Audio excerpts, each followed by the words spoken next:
Kennis here, doing a review of this guy right here. This is a Ampeg BA-115, and it's a great little bass amplifier. I'm going to go through some of the features of it, and I'm going to play a couple of the tones you can get out of this guy. But let me just start up here with the faceplate here and go through all the different functions with you, and then you can hear what it sounds like. First off, we've got two inputs. We've got a 0 dB and a negative 15 dB input. The 0 dB is going to be for a passive bass, and negative 15 dB is going to be for an active bass like this guy. Then it's got a volume and a master, and it's kind of simulating like a preamp and the power amp stages here. But I usually keep these kind of at the same volumes. And then next to that, it's got the 5-way style switch.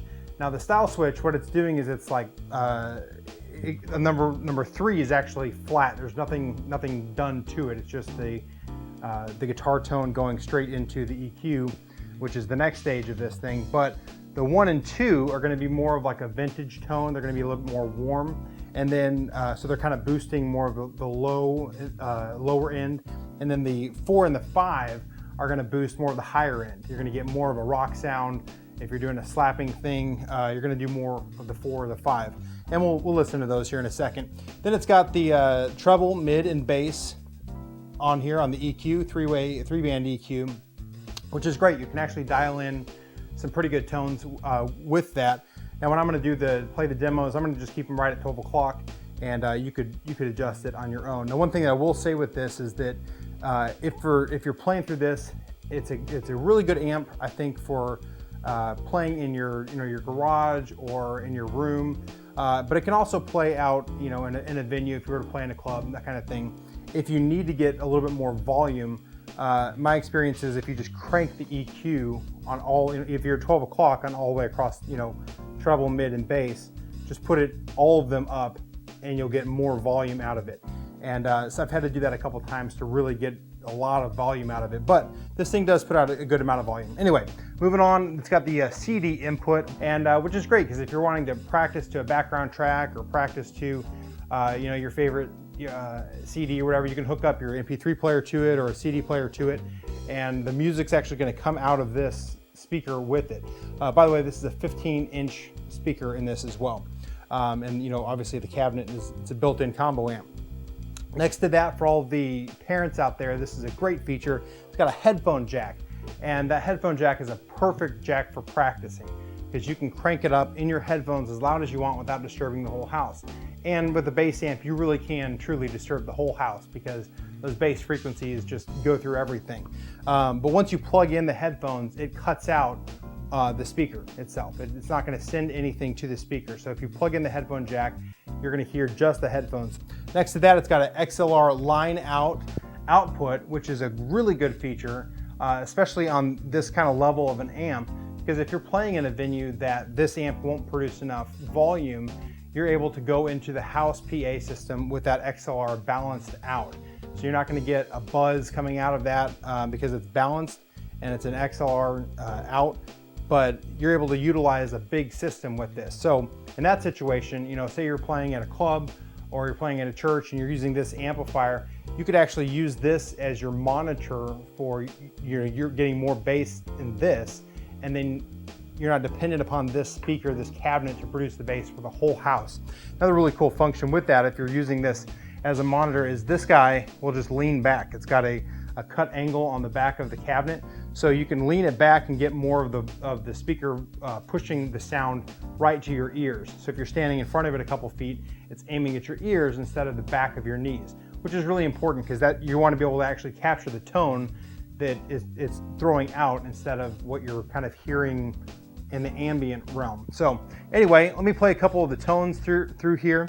This is an Ibanez SD-GR Sound Gear SR505, and I am right here middle on both of these pickups, and all the tones are halfway up. So I'm pretty much as flat as I can be on this guy. I'm gonna crank the volume up all the way. So I'm just gonna go through all the 5 selector switch real quick, just so you can hear all the different tones you can get out of this guy. So this is 1, and like I said, this is more of kind of the vintagey tones, but hopefully I'll try to play kind of the same type of thing on each one of these and you get an idea. On the 4 and 5, I'll put a little bit of slap in there so you can hear what that sounds like. But it doesn't sound very good on the 1 and 2, so I'm not even going to do it. So here we go.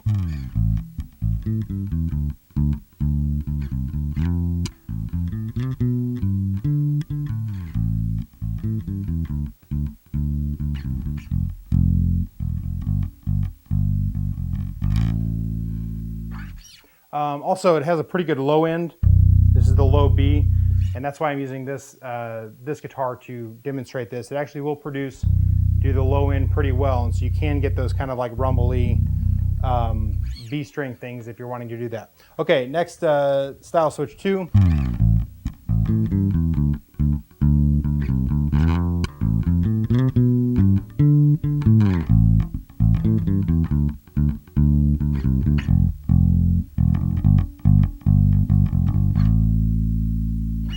And style switch 3, and this is just totally flat. There's no, the style switch is not changing any of the EQ.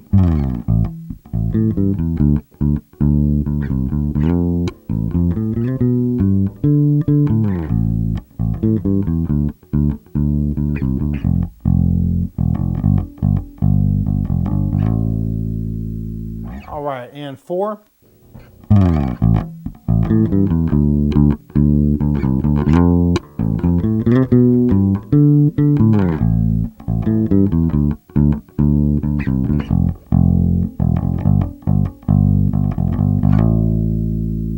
And 5.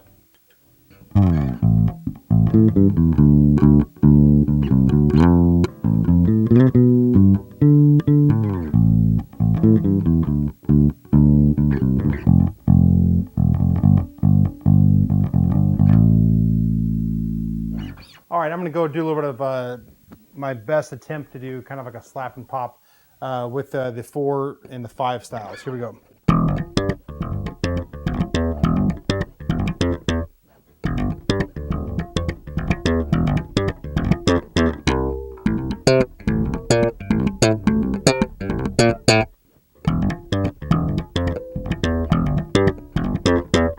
All right, there we go, and here's the 5 channel.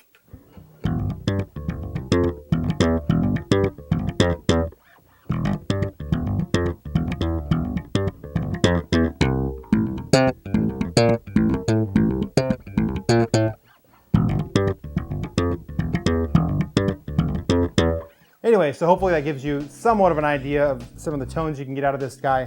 By the way, I was recording directly out of the line out on that. You weren't hearing what was coming out of the speaker. Sorry about that. I really would prefer to do it out of the speaker, but my setup that I have right now, you're going to get a better actually representation of it going directly line in into the camera. But hopefully that gives you a decent idea of kind of the range that you can do with this bass amplifier and some of the features of it.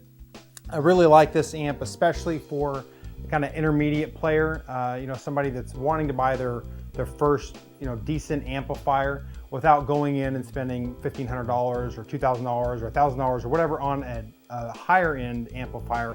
This guy will get the job done.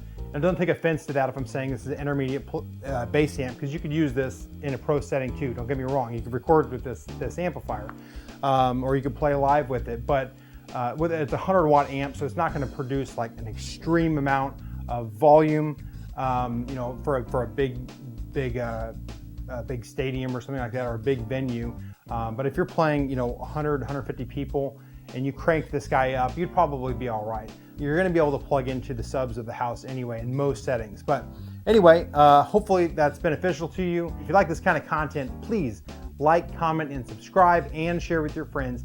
Thank you so much for watching.